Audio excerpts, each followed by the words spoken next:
Voilà, cher Jacques de Witt, on va continuer notre réflexion sur la pensée d'Adolphe Portmann sur les formes animales.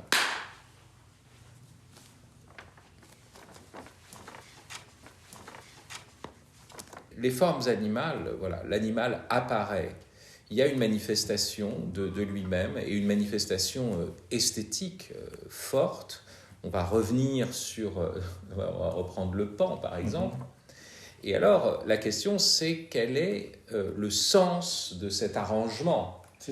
Quel est le sens de la finalité, finalement, au sens du pourquoi, pas le pourquoi, je dirais, de l'efficience, de comment ça s'est fait, qu'est-ce qui est la chose, mais en vue de quoi, vraiment, de la finalité, il y a cette manifestation des formes vivantes. Et alors, on peut prendre le pan.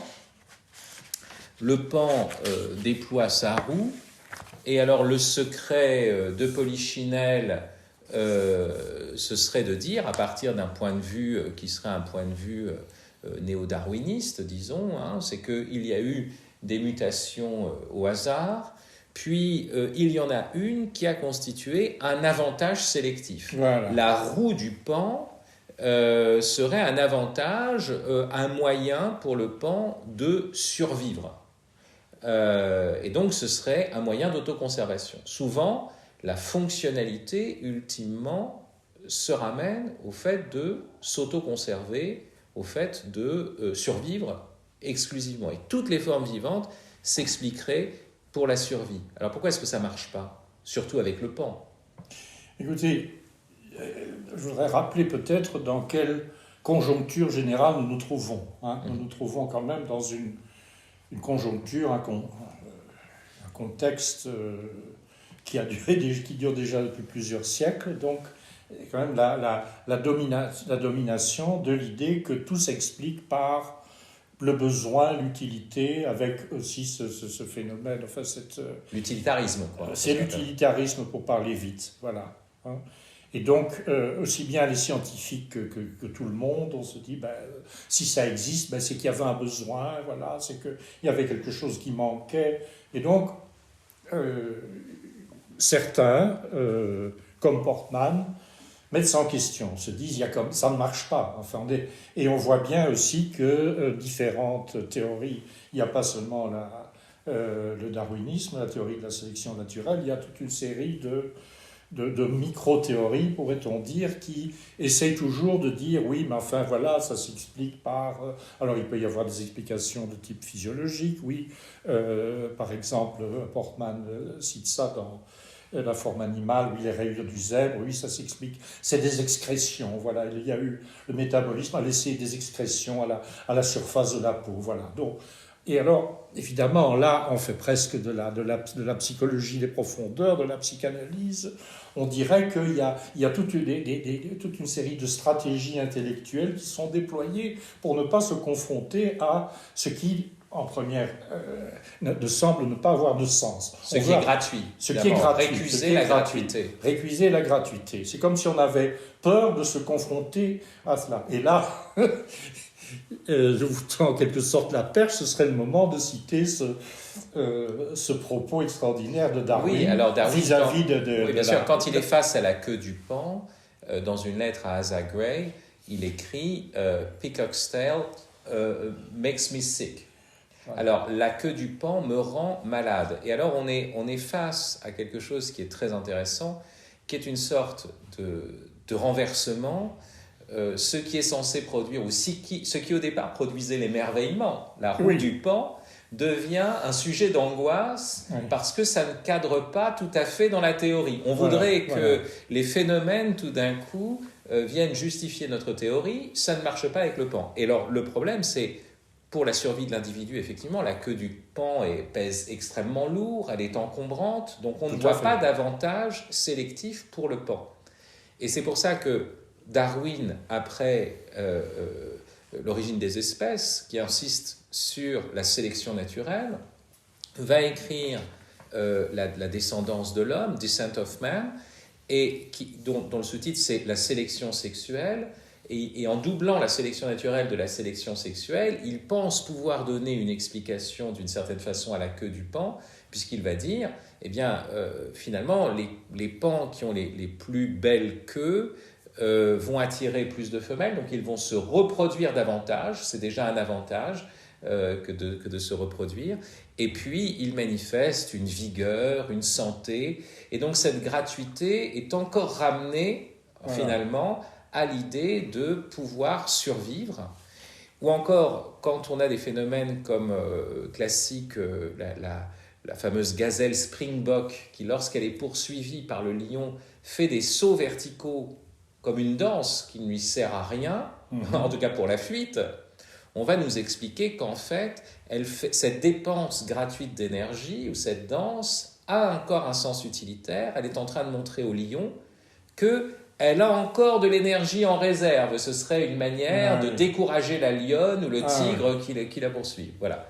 Alors, ça, c'est le contexte. Et effectivement, ce qui est fou dans ce contexte utilitariste, c'est que ce qui devrait susciter l'émerveillement, la rencontre de la gratuité, devient le lieu de l'angoisse par rapport à la théorie. Voilà. Alors, donc, je dirais ceci, c'est que donc, ce qui est évident, c'est que, et ça, c'est en cela que ça s'inscrit dans ce que j'appelais la conjoncture des temps modernes, que pour la pensée moderne, avec des exceptions bien entendu, il est toujours supposé qu'il y a une fin ultime de toute chose, qui est la conservation. Donc il y a la postulation d'une finalité. Voilà. Alors, la démarche de Portman... Mais une finalité minimale, finalement. Une finalité minimale, oui. La démarche de Portman, comme d'ailleurs celle d'autres de ses contemporains, j'ai cité dans un entretien précédent Roger Caillois, penseur tout à fait remarquable, dont je pourrais également citer un passage, se rendre compte qu'il y a quelque chose d'autre. Voilà, il y a quelque chose d'autre, mais quoi? Voilà. En tout cas, que peut-être, et même de manière assez évidente, d'autres finalités, d'autres mobiles que la conservation de soi sont à l'œuvre dans la nature. Alors, peut-être un peu pour varier les perspectives, j'aimerais bien citer un passage de Roger Caillois qui va tout à fait dans le sens de Portman.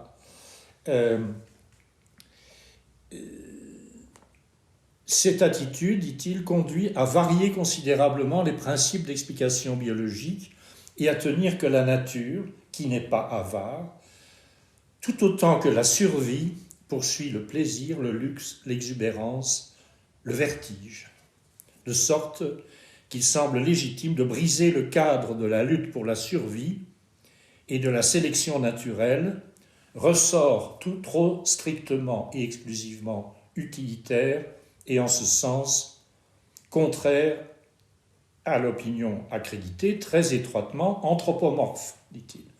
Et dépendant, alors ça c'est très important, dépendant d'une image passagère, localisée et datée, que l'homme s'est faite une fois pour toutes de lui-même dans des circonstances précises.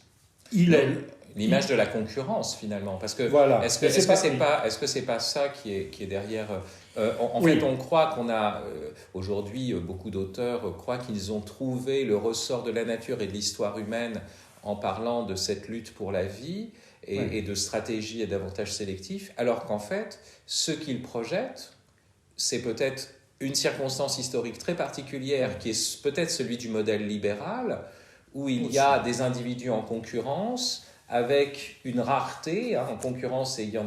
Seul le meilleur va l'emporter dans la course, et alors on sélectionne toujours celui qui est le meilleur dans la course à partir de cette économie de la rareté dans la course où tout le monde est en lice. Est-ce que c'est ça ce que dit finalement Kawasaki, un anthropomorphisme circonstancié? Oui, c'est ça. Oui, peut-être qu'il songe à la lutte pour la concurrence. Donc, en tout cas, une image passagère, localisée et datée, que l'homme s'est fait de lui-même dans des circonstances précises, en effet. Bon. Il est l'heure de faire appel à des mobiles tout aussi universellement impérieux, tels que la profusion, le jeu, l'ivresse, l'esthétique même, du moins le besoin d'ornement et de parure. Voilà, ça c'est Caillois qui parle, et je pense que c'est tout à fait en accord, avec... C'est avec Portman. le Caillois qui est proche de Georges Georges Bataille aussi, la dépense improductive comme étant le fond de la nature, la dépense improductive. Donc je dirais que dans l'histoire des idées du XXe siècle, il y a eu des courants en effet dissidents, le collège de sociologie, Bataille, Caillois, Portman, le hollandais Buitendijk dont on parlait tout à l'heure, donc il y a un ensemble de penseurs dissidents par rapport tout de même à l'opinion majoritaire. Bon, alors, donc, d'autres mobiles, donc, nous dit Caillois, qui d'ailleurs est beaucoup plus, fait appel, imagine encore d'autres mobiles, il va plus loin encore que Portman. La palette des mobiles possibles de la vie est encore plus large que celle que nous donne Portman. Oui, mais alors après, on verra que la profusion, le jeu, l'ivresse, etc. Voilà. L'articulation est quand même, chez Portman, peut-être plus rigoureuse que chez Caillois aussi. Alors ça, c'est ce qu'on va voir. Mais alors, Portman ne récuse pas la thèse de la sélection naturelle. Il montre autre chose. Voilà. Alors moi, ce qui m'intéresse, que j'ai moi-même évidemment travaillé, reconstitué, ça m'intéresse de montrer en quoi Portman est rigoureux et en quoi il y a une manière d'argumenter, pas simplement d'avancer des grandes thèses, etc., mais de montrer avec des arguments rationnels que la théorie de la sélection naturelle ne marche pas, si vous voulez.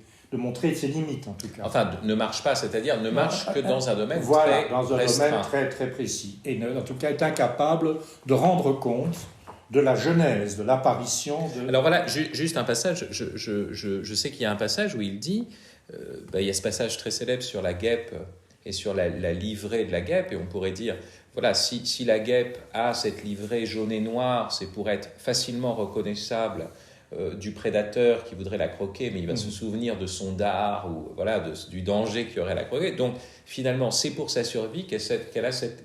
Mais non, c'est pas pour.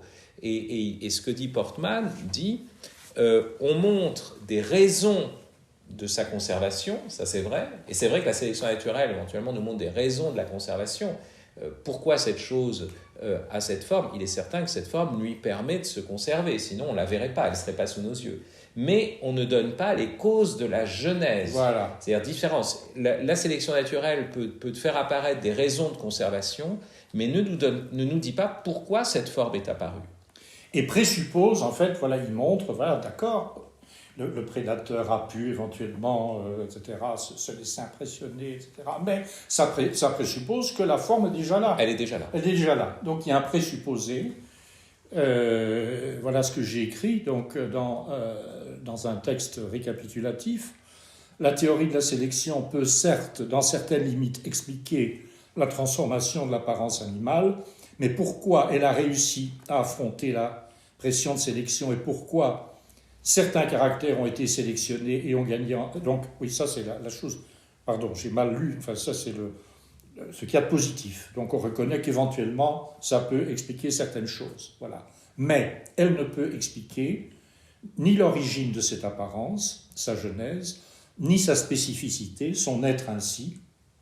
Les processus de sélection qui sont supposés dans ces hypothèses explicatives présupposent toujours quelque chose, qu'une apparence déterminée est déjà là, mais quant à savoir comment elle est apparue et pourquoi elle est apparue telle qu'elle est, là-dessus, cette théorie ne peut rien dire.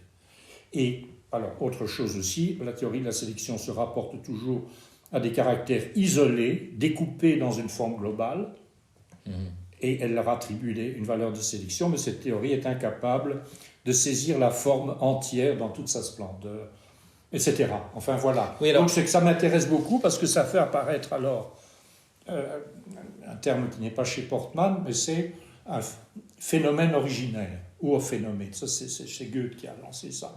Donc, il y a quelque chose comme des phénomènes originaires dans la vie, et je pense aussi dans les sociétés humaines.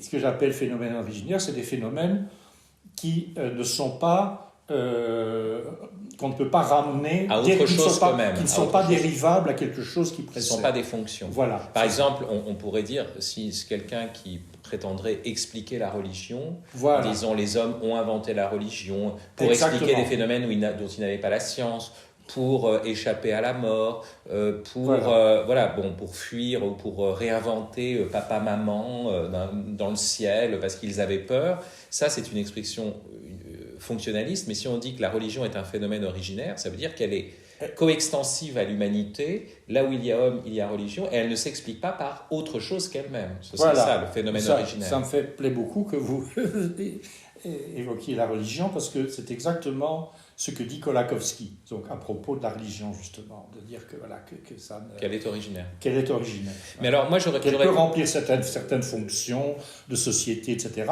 mais ça présuppose qu'elle est déjà là. Voilà. Alors, moi, par rapport à la question, au-delà de la théorie de la sélection, surtout la question du critère de la survie. La finalité serait la survie. Je pense à deux choses. D'abord, un texte de Hans Jonas que vous mettez en évidence quand vous parlez de Portman. Hans Jonas, qui est aussi d'ailleurs ce philosophe qui d'abord s'est intéressé d'ailleurs à la théologie, au gnostique, puis tout d'un coup il s'intéresse au phénomène de la vie, précisément parce qu'il voudrait montrer que l'homme n'est pas un homme un esprit qui a chuté dans la matière, comme le pensent les gnostiques, mais que dans la vie il y a déjà une apparition de la liberté, que le métabolisme est déjà une première autonomie, et qui donc va aussi être à cette jointure, comme ceux de l'anthropologie philosophique dont on avait parlé dans notre premier entretien, entre la philosophie et la biologie. Il va faire une sorte de biologie philosophique. Et Hans Jonas dit le critère de la survie n'est absolument pas suffisant pour expliquer la vie, puisque à partir de ce critère, la vie n'aurait même pas dû commencer. Exactement. Puisque le minéral l'emporte d'emblée. La durée du minéral est largement supérieure à celle de n'importe quel animal, individu et même espèce à la limite, puisque des montagnes durent plus longtemps que certaines espèces. Donc ça n'a absolument aucun sens de prendre ce critère de la durée. Exactement. Et il va dire, c'est la durée de quoi ? C'est-à-dire, effectivement, l'être vivant se conserve, mais pour qu'il y ait la présence de sa forme, de cette forme spécifique, de cette splendeur, de cette gloire, pourrait-on dire, originale. Donc ça, c'est le premier point. Le critère de la durée est insuffisant, le critère de la conservation est insuffisant. Sinon, il y aurait que des pierres. Oui, c'est ça. Donc finalement, on se dit, pourquoi la vie ? Et puis alors, la vie sexuée, pourquoi la vie sexuée ? On aurait pu se contenter... La céciparité. Ça aurait été très bien comme ça. Ah bah oui, il y aurait tous les problèmes. Il y aurait eu des divisions de Jacques de Witt, des autoclonages permanents. Tout ça, est tout à fait extérieur à... Mais il y a autre chose que Portman met en évidence, non seulement cette question de la survie, enfin de la durée le plus possible dans le temps, mieux vaut être une pierre finalement, mais aussi la diversité des formes. Portman insiste beaucoup sur cette diversité. Il dit, bien sûr qu'on peut expliquer les nervures des feuilles, leur forme par rapport à leur capacité à capter la lumière ou au ruissellement des pluies, mais en même temps, ça n'explique pas qu'il y ait une telle diversité de formes de feuilles et de nervures. Oui. On a parlé des limaces de mer, il y a une telle diversité. Pourquoi cette diversité ? Après tout, on pourrait avoir des mécanismes très très simples qui sont efficaces sans qu'il y ait la queue du pan. Je veux dire, voilà. Voilà. Donc c'est pour ça que la Genèse n'est absolument pas expliquée aussi, cette profusion justement dont parlait Roger Caillois. C'est ça. Et donc c'est là que s'opère, enfin on l'a déjà introduit naturellement, une inversion de perspective. Hein. Donc je vois ici un texte que j'ai traduit où il dit, voilà, il y a une autre perspective à introduire, la perspective de l'autoprésentation. On va par la suite essayer de comprendre exactement ce qu'il entend par là, parce que ce n'est pas tellement facile à comprendre. Et il y a ce passage, ce paragraphe que je cite souvent, qui pour moi est tout à fait capital. Dans cette perspective, d'innombrables caractères négligés du vivant acquièrent une dignité nouvelle alors qu'ils étaient considérés jusque-là comme accessoires. Oui, c'est du superflu. C'est le superflu, voilà. On ne sait pas très bien. Alors, et vient cette phrase, « Et s'ils étaient l'essentiel ?» Point d'interrogation.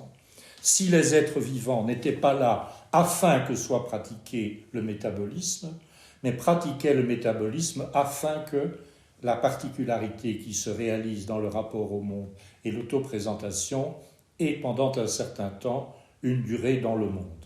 Voilà.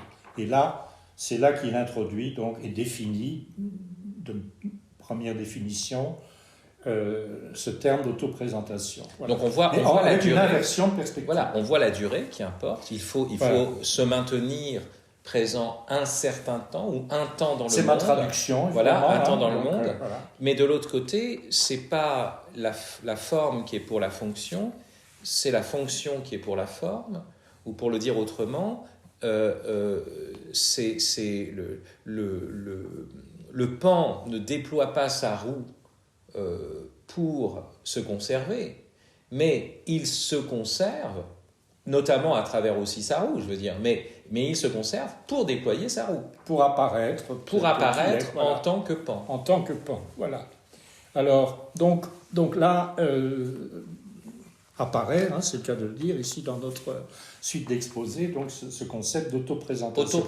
Selbstdarstellung. Donc dans les hiérarchies, voilà, c'est pas sur la question de l'architectonique des finalités, finalement, il y a bien sûr quelque chose qui vise l'autoconservation, mais elle-même, cette fin, se conserver, a pour fin supérieure l'autoprésentation ou l'exposition ou la manifestation de soi. Voilà, donc ça c'est l'hypothèse de Portman. Tout ça, je pense d'ailleurs, c'est important à dire, enfin moi je pense qu'il a raison, mais ça garde quand même un caractère hypothétique. Donc tout de même, ça reste une spéculation qui est évidemment au contact des choses mêmes, au contact de la... Mais ça reste quelque chose qui est... qui introduit une dimension métaphysique. Et l'originaire, de toute façon, ne peut pas s'expliquer par autre chose. Donc c'est pour ça que c'est posé, c'est une affirmation. Mais alors, moi j'ai une question, je voudrais faire intervenir un autre auteur sur lequel vous avez aussi travaillé, vous avez traduit un certain nombre de ses textes, vous l'avez même connu, c'est Robert Spemann, qui a réfléchi aussi aux mêmes questions que Portman sur la finalité. Alors lui a un plan beaucoup plus spéculatif, pas en partant du point de vue du zoologue, mais avec un point de vue de philosophe. Et il a développé ce concept, justement, d'inversion téléologique. Je vais prendre deux expressions typiques, c'est-à-dire l'inversion dans les fins, où d'une certaine façon on va dire, mais non, la présentation de la forme c'est pour la conservation et non l'inverse. Donc ça c'est le premier point, mais il va donner à cette inversion un nom métaphysique finalement, une décision métaphysique, il appelle ça l'ontologie bourgeoise. Oui. C'est-à-dire une conception de l'être où le but de l'être c'est de persévérer dans l'être, de maintenir sa durée, cette ontologie bourgeoise. Et qu'est-ce que ça vous inspire, ça, par rapport, je vais faire un petit peu d'actualité, mais c'est pour montrer la puissance finalement de la réflexion de Portman et de ce qui se dégage relativement à la crise sanitaire et à sa gestion. Est-ce qu'on a été finalement dans des politiques de conservation, où finalement la finalité ultime était la conservation, la survie, quitte à étouffer la vie, la survie, quitte à faire même que des mourants meurent seuls dans des conditions abjectes. Est-ce que finalement on ne retrouve pas aujourd'hui cette conception utilitariste, fonctionnaliste dans les politiques communes?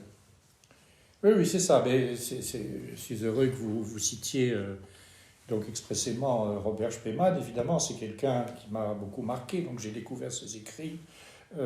J'ai pu participer à un de ses séminaires. Donc en effet, il a introduit... Donc c'est une réflexion qui consiste à dire, il y avait une téléologie classique, aristotélicienne, où là, quand même chaque être, chaque étant poursuit une fin qui lui est extérieure, La version consiste à dire la fin poursuivie n'est rien d'autre que la préservation de soi-même. Voilà, enfin, c'est ça. Le Conatus Essendi. Le Conatus, oui. Et donc, Spemann a notamment exposé ça dans un livre qui m'a beaucoup marqué, Die Frage wozu, la question pourquoi. Voilà, donc avec un historique de la question téléologique dans toute l'histoire de la philosophie.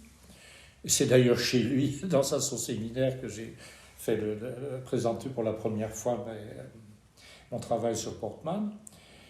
Voilà, alors ça c'est tout à fait capital, et en effet, on peut se demander, enfin, ce principe de survie à tout prix est partout, enfin, dans la crise dans laquelle nous nous trouvons, oui, enfin, je pense mais ce qui m'intéresse, c'est qu'on retrouve ce lien avec aussi une figure historique, voilà, qui est ici il parle d'ontologie bourgeoise, il ne dit pas non, voilà, avec le capitalisme, avec le libéralisme, c'est-à-dire l'idée que, on voit ça déjà, enfin on voit ça chez Adam Smith, hein, donc des êtres qui sont en concurrence, et automatiquement apparaît le juste prix à partir du phénomène de la pure concurrence, et donc des phénomènes qui seraient purement mécaniques, et la sélection naturelle finalement s'inspire d'une théorie économique.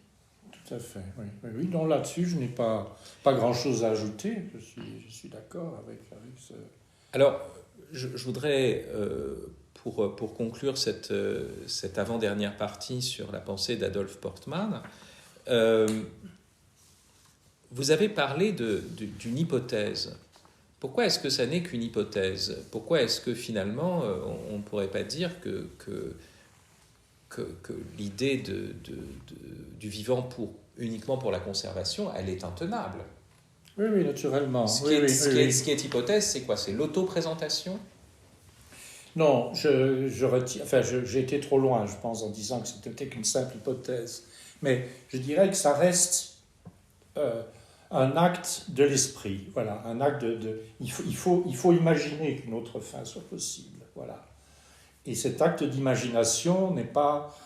C'est lui qui nous révèle qu'en effet, c'est comme ça que ça se passe. Ce que vous voulez dire, c'est que finalement, l'utilitarisme a une forme de cohérence et qu'on pourrait y rester sans fin, et que d'une certaine façon, il faut prendre à un moment le risque d'élargir l'horizon. C'est ça ce que vous voulez dire ? C'est ça. C'est-à-dire que pour accueillir la gratuité des choses, il faut poser nous-mêmes un acte gratuit. C'est presque ça ce que vous êtes en train de dire. Oui, presque. Et que de toute façon, comment dirais-je, l'idée, enfin la logique de la survie reste un point de vue possible sur le monde, sur la réalité, sur l'être, voilà. Mais on introduit un autre point de vue. Et une réduction possible, finalement. On pourrait toujours croire dans son bon droit à tout interpréter ainsi. Mais c'est ce que nous avons vu, c'est ce qu'on essaye à tout prix de faire avec tous les obstacles auxquels on se heurte, etc. Enfin, quand même, cette logique-là peut, jusqu'à un certain point, fonctionner. Donc, non, mais ce qui me plaît dans l'idée, vous voyez, cette hésitation que vous avez autour de la notion, est-ce que c'est une hypothèse ? Est-ce que c'est une démonstration ?